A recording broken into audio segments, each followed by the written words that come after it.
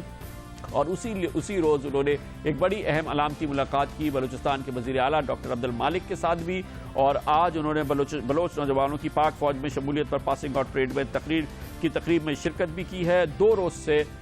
Chief of army staff Balochistan کے اندر موجود ہیں، واضح طور پہ آپ دیکھ سکتے ہیں ان کی ترجیحات صاف نظر آ رہی ہیں، اور اب باری ہے وزیر اعظم جناب نواز شریف کی پاکستان کو درپیش مسائل کو حل کے لیے وہ وعدے جو انہوں نے قوم سے کیے تھے، جس کی بنیاد پر انہیں بھاری اکثریت سے قوم نے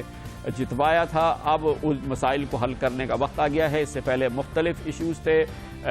سپریم کورٹ آف پاکستان کے حوالے سے بھی کئی ایسے فیصلے آئے، احکامات آئے جس سے حکومت کی کارکردگی پہ اثر ہوا، ریمارکس مسلسل آتے تھے، واضح طور پہ لگتا تھا کہ سپریم کورٹ آف پاکستان حکومت کی، خاص طور پہ سابق چیف جسٹس آف پاکستان حکومت کی کارکردگی سے مطمئن نہیں ہے، اور اس حوالے سے مسلسل ان کے احکامات بھی آتے تھے، ریمارکس بھی آتے تھے، بلکہ کئی فیصلے بھی آئے۔ وزیر اعظم نواز شریف کے لیے سب سے اہم مسئلہ اس وقت جو سامنے ہیں، جو مسائل ہیں، ان میں پہلا بڑا مسئلہ یہ ہے کہ ان کی حکومت نے آتے ہی پاکستان کو گردشی قرضوں سے آزاد کرایا تھا، 550 ارب کے گردشی قرضے ختم کیے تھے، لیکن اب پاکستان کے توانائی کے شعبے میں گردشی قرضے ایک بار پھر بڑھ رہے ہیں، اور آج کی تازہ ترین خبر کے مطابق 216 ارب روپے کے گردشی قرضے ہو چکے ہیں۔ جناب نواز شریف کو اس پر فوری طور پہ توجہ دینی ہوگی۔ دوسری جانب پاکستان کے زر مبادلہ کے ذخائر مسلسل تیزی سے گھٹ رہے ہیں، اس سلسلے میں حکومتی اعلانات بھی آئے ہیں۔ وفاقی وزیر خزانہ جناب اسحاق ڈار نے کہا ہے کہ یہ حالات صرف چند ہفتوں کے ہیں، اس کے بعد یہ ذخائر میں بہت بہتری ہوگی، لیکن آج کی صورتحال یقینی طور پہ خطرناک ہے، اور اس وقت اسٹیٹ بینک آف پاکستان کے ذرائع 3 ارب ڈالر سے کم ہو کے آج 2.96 ارب ڈالر رہ چکے ہیں، جو یقینی طور پہ ایک خطرے کی گھنٹی ہے۔ جناب نواز شریف کو اس طرف فوکس برقرار رکھنا ہوگا۔ آج زر مبادلہ کے ذخائر خطرناک حد تک کم ہوئے ہیں، اور آج کی 2.96 ارب ڈالر رہ گئے پاکستان کے اسٹیٹ بینک آف پاکستان میں۔ اسی حوالے سے جناب نواز شریف کے سامنے جو بڑا چیلنج ہے وہ وعدے ہیں جو انہوں نے پاکستان میں توانائی کے شعبے کے حوالے سے کیے تھے، بجلی، گیس اور تیل کے حوالے سے کیے تھے، وہ وعدے بھی پورے نہیں ہو رہے، اور اس سلسلے میں بھی کوئی بہت بڑی حکمت عملی سامنے نہیں آئی ہے، یا اس پر عمل سامنے نہیں آیا ہے۔ شاید اس کی وجہ ایک بار پھر سپریم کورٹ آف پاکستان کے حوالے سے جو مسائل تھے، جو کیسز چل رہے تھے، وہ تھے خود وزیر اعظم کے اس معاملے میں بہت اہم ساتھی وزیر پانی اور بجلی جناب خواجہ محمد آصف 12 دن تک سپریم کورٹ آف پاکستان میں لاپتہ افراد کے حوالے سے صبح سے لے کے شام تک مصروف رہے، لیکن اب یہ مصروفیت بہرحال ختم ہے، اور اب وہ وعدوں کی تکمیل کا وقت ہے جو قوم سے کیے گئے ہیں۔ بجلی کی پیداوار میں اس وقت بھی تقریباً 2500 میگا واٹ کی کمی ہے، جس کی وجہ سے ملک کے کثیر عرصے میں لوڈ شیڈنگ ہو رہی ہے۔ گیس کی پیداوار میں کمی ہے جو کہ 1300 ملین مکعب فیٹ ہے، جس کی وجہ سے پنجاب کی صنعتوں اور CNG میں گیس کی سپلائی معطل کر دی گئی ہے۔ سندھ میں بھی مسائل پیدا ہو رہے ہیں، تیل کے حوالے سے بھی مسائل ہیں، اور جس کی وجہ سے اس کی ترسیل میں پرابلم ہوا، پنجاب کے پیٹرول پمپس میں مسائل ابھی سامنے آئے ہیں۔ اس کے علاوہ قومی کارپوریشنز کو ٹھیک کرنے کا انہوں نے وعدہ کیا تھا، تقریباً 6 ماہ ہو گئے ان کی حکومت کو، مگر یہ وعدے وفا نہیں ہوئے، کچھ اقدامات کیے گئے لیکن اس پہ بھی عمل نہیں ہوا، خاص طور پر PIO کو سدھارنے کے حوالے سے جو ایویشن کی انہوں نے ایک منسٹری قائم کی، وہ قائم ضرور کی، لیکن اس حوالے سے سپریم کورٹ آف پاکستان میں کارروائی ہوئی، اور ایویشن کے ان کے مشیر جناب کیپٹن شجاعت عظیم کو اپنا استعفیٰ سپریم کورٹ آف پاکستان میں جمع کرانا پڑا، اور اس کے بعد وہ بورڈ پاکستان کے اچھے لوگوں کا PIA کا بورڈ جو تشکیل دیا تھا ان سب نے استعفیٰ دے دیا، اور اس عمل کو دوبارہ شروع کیا گیا، لیکن اب وزیر اعظم پر لازم ہوگا کہ وہ فوری طور پر PIA، پاکستان اسٹیل اور ریلویز وغیرہ کو ایک نئی سمت دیں، ان کی انتظامیہ میں ایک نئی روپ ہو کے، اور یقینی بنائے اس بات کو کہ یہاں پر تبدیلی کے اثرات ہیں، اور اس کے لیے تیزی سے آگے بڑھنا ہوگا۔ یہ ایک اور چیز بہت اہم ہے، کراچی آپریشن کے حوالے سے وزیر اعظم کو بڑا کریڈٹ جاتا ہے، مگر ضرورت اس بات کی ہے کہ اس پر کڑی نگاہ رکھیں۔ کراچی کے حالات بہتر ہو رہے ہیں، اگر یہ بہت بہتر ہوں گے تو اس کا کریڈٹ بھی وزیر اعظم کو جائے گا، مگر اس کا فائدہ پاکستان کی معیشت اور کاروبار کو ہوگا۔ سرمایہ کاری، ٹیکس اور یوتھ اسکیم کو فول پروف بنانا ہوگا۔ یہ اسکیمز ہیں جو وزیر اعظم حالیہ دنوں میں لائے ہیں، لیکن اس کو فول پروف بنانے کے لیے ان پر جو اعتراضات کیے جا رہے ہیں یوتھ اسکیم پر اور دوسری اسکیم پر، ان کو مد نظر رکھنا ہوگا، اور ان کو حل کرنے کے لیے فوری طور پہ اقدامات کرنے ہوں گے۔ اس کے علاوہ وزیر اعظم کے لیے ضروری ہے کہ وہ فوری طور پہ پرائیویٹائزیشن کا پلان لائیں۔ اس سلسلے میں جو مخالفت ان کو نظر آتی ہے چند سیاسی جماعتوں کے لیے، اس لیے ان پر لازم ہے کہ وہ اپنی لیڈرشپ دکھائیں، کیونکہ پاکستان کے مسائل کا حل ایک مربوط اور منظم نجکاری کے پلان کے بغیر کسی صورت میں بھی ممکن نہیں ہے. حکومت پاکستان کی کارخانے چلانے کے لائق نہیں ہیں. یہ بارہا ثابت ہوا ہے اور گزشتہ 5 سالوں میں تو شاید بہت زیادہ ثابت ہوا ہے. وزراء کو اپنے جگانا ہوگا. ان کے وزراء کی کارکردگی، کئی وزراء کی کارکردگی ایسی نہیں ہے جس پر کہ ان کو اطمینان ہو. اس سلسلے میں جو پیمانہ انہوں نے تشکیل دیا تھا اس کی ہر صورت میں ان کو اپلائی کرنا ہوگا تاکہ وزراء کی اس ٹیم کو وہ جگائیں. مختصر یہ کہ وزیر اعظم کو استینیں چڑھانی ہوں گی اور اس کے لیے کل نہیں بلکہ آج سے ہی متحرک ہونا ہوگا اور اس کے لیے ان کی پوری ٹیم کو ان کے ساتھ کھڑا ہونا ہوگا اور ان کی پوری ٹیم کے جو ٹیمز ہیں دوسری ان کو آنا ہوگا. پوری قوم کو اس وقت بڑھنا ہوگا اور وہ وعدے جو کہ قوم سے کیے گئے انتخابات سے پہلے جمہوریت کے وعدے اس پر عمل درآمد ہونا ہوگا جو کہ اب تک نہیں ہوا ہے. آج نئے چیف جسٹس آف پاکستان آئے ہیں. انہوں نے شاندار ابتدا کی ہے اور شاندار ابتدائی احکامات دیے ہیں. لیتے ہیں کمرشل بریک اور اس کے بعد ذکر کرتے ہیں آج بہت اہم دن ہے. مفتی اعظم سعودی عرب نے کہا ہے کہ خودکش حملے سراسر اور مکمل طور پہ حرام ہیں. اس سے پہلے جو خودکش حملے کیے گئے وہ بھی اور جو آئندہ بھی کیے جائیں گے وہ بھی. اس کی مزید تفصیل آپ کو بتائیں گے کمرشل بریک کے بعد.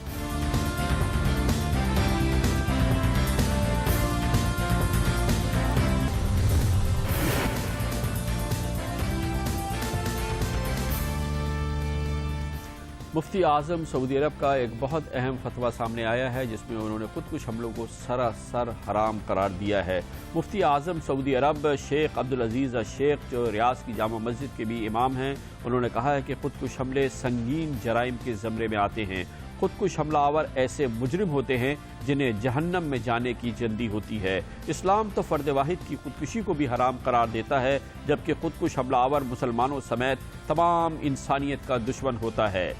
مفتی اعظم سعودی عرب شیخ عبدالعزیز الشیخ نے مزید کہا کہ اسلام کی 1400 سالہ تاریخ میں خودکش حملوں سے متعلق ایک بھی واقعہ نہیں ملتا. مفتی اعظم سعودی عرب نے مزید کہا خودکش حملے مسلمان نوجوان طبقے کو گمراہ اور تباہ کرنے کی گھناؤنی سازش ہے. یاد رہے کہ پاکستان میں سن 2002 سے لے کے اب تک 369 خودکش حملے ہو چکے ہیں جس میں 5900 سے زائد شہادتیں ہو چکی ہیں. 5900 مسلمان ان خودکش حملوں کا شکار ہو چکے ہیں. ان خودکش حملوں نے نہ مسجدوں کو بخشا ہے، نمازوں کو نہیں بخشا، جمعے کی نمازوں کو بھی نہیں بخشا، پاکستان کے بازاروں کو بھی نہیں بخشا، پاکستان کے عام آدمیوں کو بھی نہیں بخشا اور اسی کے نتیجے میں 5900 پاکستانیوں کی جانیں گئی ہیں. اور یہ سب کچھ ہوا ہے ان 369 خودکش حملوں میں جو کہ پاکستان میں مختلف مقامات پہ کیے گئے ہیں جس کا نشانہ سراسر پاکستانی اور مسلمان بنے ہیں. آج مفتی اعظم سعودی عرب کہتے ہیں کہ خودکش حملہ آور ایسے مجرم ہوتے ہیں جنہیں جہنم میں جانے کی جلدی ہوتی ہے. اس پر ہم مزید بات کرتے ہیں اور اس کے لیے ہمارے ساتھ موجود ہیں مفتی محمد نعیم جو کہ محتمم ہیں دارالعلوم بن نوریہ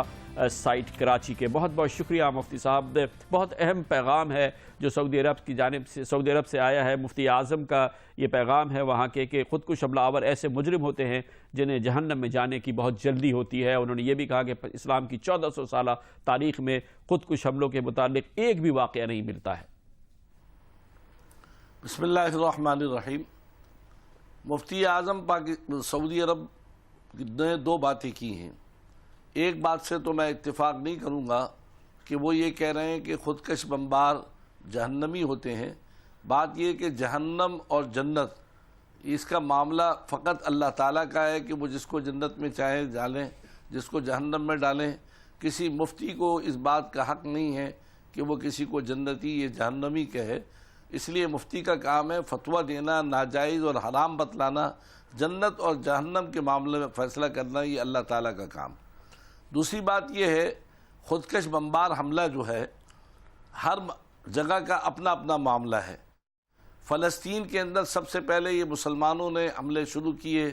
جہاں یہودیوں نے جب ان پر حملہ کیا اور ان کے گھروں کو لوٹا، ان کی عزتوں کو لوٹا، تو وہاں پر انہوں نے اپنی جان کو بچانے کے لیے خودکش حملے کیے اور جس کو سعودی عرب کے علماء نے بھی جائز قرار دیا.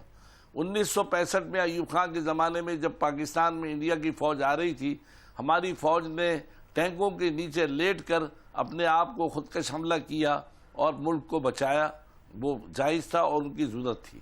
باقی رہا ہمارے پاکستان کے اندر جو حملے ہو رہے ہیں بازاروں میں، مساجد میں، امام بارگاہوں میں اور محلوں کے اندر، علاقوں کے اندر، وہ یقیناً ناجائز ہیں، حرام ہیں، جس سے عوام کو نقصان پہنچ رہا ہے، بے گناہ لوگوں کو نقصان پہنچ رہا ہے، اس کو کسی بھی صورت کے اندر جائز نہیں کہا جائے گا اور وہ حرام ہے، اور اس کو کسی بھی صورت میں قطعاً یہ نہیں کہا جائے گا کہ یہ جائز ہے، بلکہ جو کرنے والے ہیں یہ ہمارے ملک کے بھی اور اسلام کے بھی دشمن ہیں، اور ہم اس کی شدید مذمت بھی کرتے ہیں، اور اس کو کسی بھی صورت میں ناجائز نہیں بلکہ حرام کہا جائے۔ اچھا مفتی صاحب، کم و بیش بات کہہ رہے ہیں جو کہ یہ مفتی اعظم کہہ رہے ہیں، اور ابھی اس کی مزید تفصیلات ہو سکتا ہے کہ اس کی ڈیفینیشن کے اندر آئے کہ کفار کے ساتھ جنگ میں کیا پوزیشن ہوگی یا فلسطین کا کیا معاملہ تھا۔ یہ فرمائیے گا کہ اس سلسلے میں پاکستان میں جو مفتیان اعظام ہیں، جو ہمارے مفتیان ہیں، ان کو اس سلسلے میں کوئی دو رائے نہیں ہے، وہی رائے ہے جو کہ ابھی آپ نے فرمائی، اور کم و بیش وہی رائے ہے جو کہ مفتی اعظم کی ہے، جس میں کہ ان خود کش حملوں کو مسلمانوں کے خلاف جو کیے جاتے ہیں انہیں سراسر حرام قرار دیا گیا ہے۔ ہمارے یہاں بھی اس سلسلے میں کوئی دوسری رائے نہیں ہے؟ نہیں، ہمارے یہاں کوئی رائے نہیں ہے کہ مسلمانوں کو مارنا، بے گناہ لوگوں کو مارنا، ہماری وہ پولیس اور وہ فوج جو ملک کی حفاظت کے لیے مقرر ہے ان پر حملہ کرنا یہ کسی بھی صورت میں جائز نہیں ہے۔ بڑی نوازش، بہت بہت شکریہ مفتی محمد نعیم محتمم دارالعلوم بن نوریا سائٹ ہمارے ساتھ تھے۔ وہی فرما رہے ہیں جو مفتی اعظم سعودی عرب نے کہا، خود کش حملے سراسر حرام ہیں اور مسلمانوں کو نشانہ بنانا یہ سراسر ایک حرام فعل ہے، مگر کیا کریں، اس پاکستان کے اندر سن 2002 سے اب تک 369 ایسے حملے ہو چکے ہیں جس میں 5900 پاکستانی جام شہادت نوش کر چکے ہیں۔ لیتے ہیں کمرشل بریک، اس کے بعد ذکر ہوگا اس وزیر اعظم کے پیکیج کا جس میں انکم ٹیکس کے حوالے سے اور سرمایہ کاری کے حوالے سے ترغیبات دی گئی ہیں۔ پیکیج تو آ گیا مگر اس پہ عمل کرانا ہے ایف بی آر نے، کیا وہ اس کے لیے تیار ہے؟ کیا اس نے کوئی نظام اس سلسلے میں تشکیل دے دیا ہے؟ اور شکایت کا کیا ہوگا؟ یہ سب کچھ ہم بات کریں گے ایف بی آر کے چیئرمین جناب طارق باجوہ سے کمرشل بریک کے بعد۔